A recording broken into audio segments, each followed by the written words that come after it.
This week we are back with another interesting take on a single pot revolution in a fantastic and beautiful chicken provençal.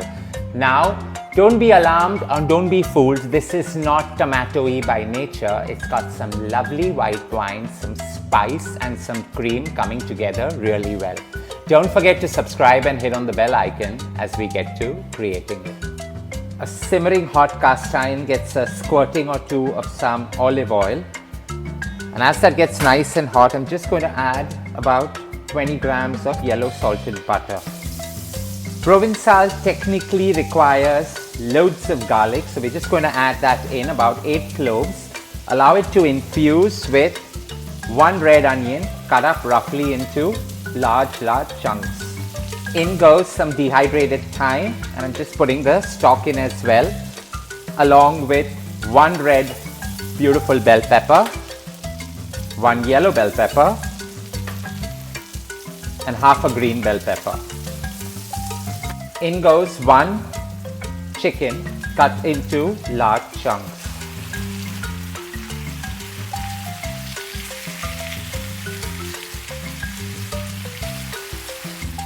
Season with some sea salt and some freshly milled black pepper.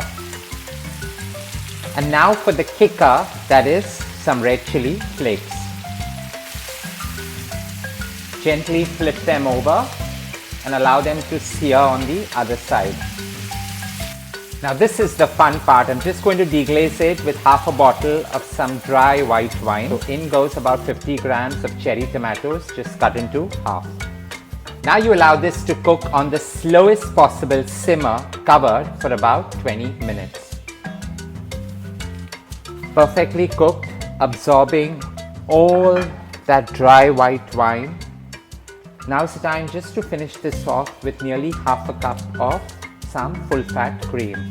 Stir it, and all you need to do is switch off the flame. A decadent, light, new style, beautiful, lovely chicken provençal is ready. Now I enjoy pairing this in the most unique kind of way. I take some day-old sourdough bread, crumble it up into a bowl and pour this delicious gravy right on top with a chicken. But you can pair this either with some pilaf or some steamed noodles or pasta. I hope you enjoyed creating this one with me. Eccentric flavors, light and perfect for a luncheon delight. Don't forget to share loads of love by hitting on the like button. Stay safe, stay blessed, and don't forget to leave a note below.